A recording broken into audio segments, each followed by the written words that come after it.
Hello friends. तो आज हम क्लास 11 केमिस्ट्री का जो चैप्टर पढ़ रहे हैं परमाणु संरचना चैप्टर 2। ठीक है।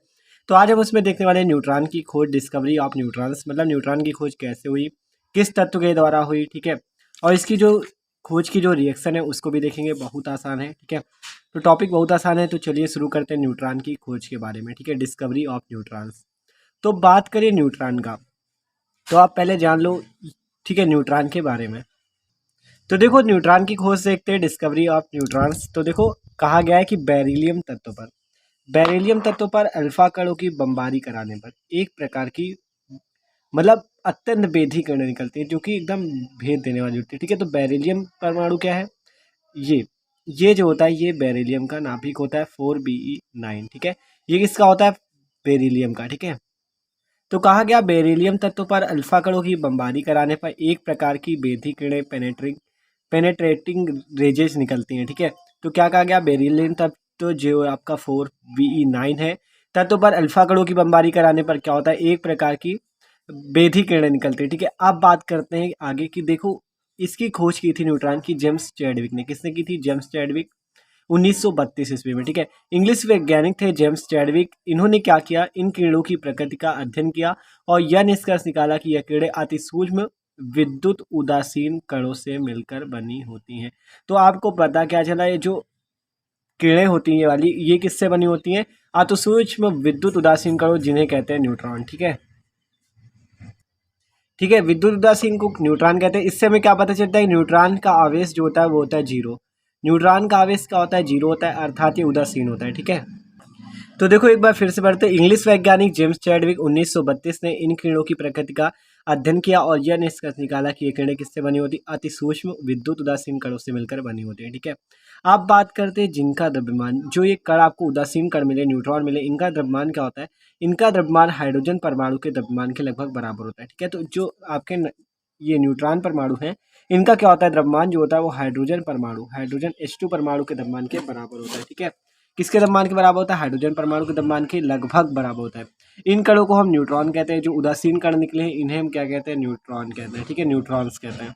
तो इन कणों को क्या कहते हैं? न्यूट्रॉन्स। अब इसकी अगर हम न्यूट्रॉन की बात करें, न्यूट्रॉन का अगर प्रतीक देखें तो 0 n 1, ये जो इस टाइप पे लिखा है 0 n और 1, ठीक है, इसे कहते हैं न्यूट्रॉन। आवेश की बात करें तो आपने देखा ये उदासीन कणों से मिलकर बना है, इसलिए इसे न्यूट्रॉन कहते हैं। इसका आवेश जीरो होता है। ठीक है, बहुत इंपॉर्टेंट है, इसे याद रखो कि न्यूट्रॉन का आवेश जीरो होता है। अब बात करें न्यूट्रॉन की वास्तविक द्रव्यमान की। वास्तविक द्रव्यमान कितना होता है? तो 1.67493 इंटू 10⁻24 ग्राम। ठीक है। तो 1.67493 इंटू 10⁻24 ग्राम ये न्यूट्रॉन का द्रव्यमान होता है। प्रतीक 0 n 1, आवेश जीरो, उदासीन कण है। वास्तविक द्रव्यमान 1.67493 इंटू 10⁻24 ग्राम। ठीक है। तो ये हो गई। अभी जेम्स चैडविक ने क्या देखा है कि यह निष्कर्ष निकाला कि ये किरणें अति सूक्ष्म विद्युत उदासीन कणों से मिलकर बनी होती है। ठीक है।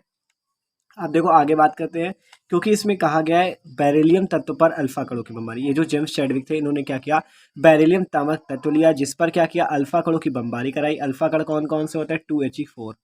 ये जो हीलियम का नाभिक होता है इसे ही हम अल्फा कण कहते हैं। ठीक है। कि बमबारी कराने पर एक प्रकार की अत्यंत भेदी किरणें निकलती है। चलो अब देखते हैं कैसे। तो देखो, न्यूट्रॉन का प्रतीक आपने देखा 0 n 1 होता है। आप देखो, ये आपने लिया बेरिलियम का नाभिक। किसका नाभिक लिया? बेरिलियम का। ठीक है, बेरिलियम का नाभिक लिया है। ये आपका है अल्फा कण, या कह सकते हो हीलियम का नाभिक। ठीक है, अल्फा कण लिया। जब इसकी क्रिया इससे हुई तो देखो क्या होगा, यहाँ पर से 4 और 2 जुड़ जाएगा 6। आपको पता है 6 परमाणु क्रमांक। देखो, ये जो इधर नीचे वाला होता है इसे परमाणु क्रमांक कहते हैं और ऊपर वाले को परमाणु भार कहते हैं। ठीक है। तो 6 परमाणु क्रमांक किसका होता है? आपको पता है कार्बन का, इसलिए 6C12। कार्बन का परमाणु भार 12। ठीक है। तो 4 2 जोड़ा 6, 6 आ गया। 6 और कार्बन, आपको पता है परमाणु भार 6 किसका होता है? कार्बन का, इसलिए 6C। और 12 यहाँ पे लग गया, 9 4 13 होता है। एक न्यूट्रॉन निकालना है, 0 न्यूट्रॉन। तो एक ये जोड़ोगे 12 एक कितना? 13। तो दोनों पक्षों में देख सकते हो उधर नहीं उतने हैं। 4 2 6 ये नीचे, 4 2 6 ये, 9 4 13, 12 और 1 13। ठीक है। तो आप ऐसे देख सकते हो, रिएक्शन सही है आपकी। ठीक है। 4 और 2 कितने हो गए? 6। और 9 और 4 कितने हो गए? 13। 12 और 1 13। तो देख सकते हो, आपसे यही कहा गया था कि बेरिलियम तत्व पर अल्फा कणों की बमबारी कराने पर एक प्रकार की अत्यंत भेदी किरणें निकलती हैं। तो हमने बेरिलियम तत्व पर अल्फा कण या हीलियम के नाभिक की बमबारी कराई, जिससे आपका कार्बन 6C12 निकला और न्यूट्रॉन निकल गया। मतलब इससे अत्यंत भेदी किरणें निकलती है, न्यूट्रॉन कण निकलते हैं जो कि उदासीन होते हैं। ठीक है। अब कहा गया है लिथियम बोरान। आप जैसे लिथियम, बोरान इत्यादि अन्य हल्के तत्वों पर अल्फा कणों की बमबारी कराने पर न्यूट्रॉन निकलते हैं। जैसे बेरिलियम पे निकला, अगर आप लिथियम पे कराते हो, बोरान पे कराते हो और अन्य हल्के तत्वों पर अल्फा कणों की अगर बमबारी कराते हो तो न्यूट्रॉन निकलते हैं।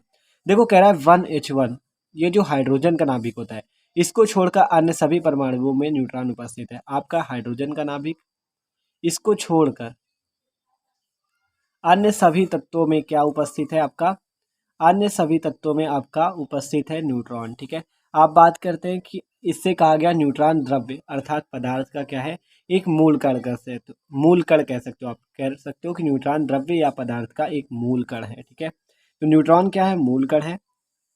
ठीक है, आप लिथियम, बोरान इत्यादि अगर किसी भी तत्व पर करते हो अल्फा कणों की बमबारी तो आपको न्यूट्रॉन मिलेगा। केवल 1H1 को छोड़कर आपको सभी तत्वों में न्यूट्रॉन मिल जाएगा। ठीक है, तो देख सकते हो सभी हल्के तत्वों में। ठीक है, तो बेरिलियम तत्व पर क्या किया गया, इसको चेक किया था जेम्स चैडविक ने 1932 ईस्वी में। तो देख सकते हो कितना इंपॉर्टेंट था। इसमें हमने देखा कि आपको बताया कि इसका प्रतीक क्या होता है, न्यूट्रॉन का आवेश, वास्तविक द्रव्यमान, सब कुछ हमने देखा। बहुत आसान टॉपिक था। ठीक है, तो भाई अगर वीडियो थोड़ा सा भी अच्छा लगा हो तो प्लीज़ वीडियो को लाइक जरूर कर दीजिएगा। Okay, thanks for watching this video.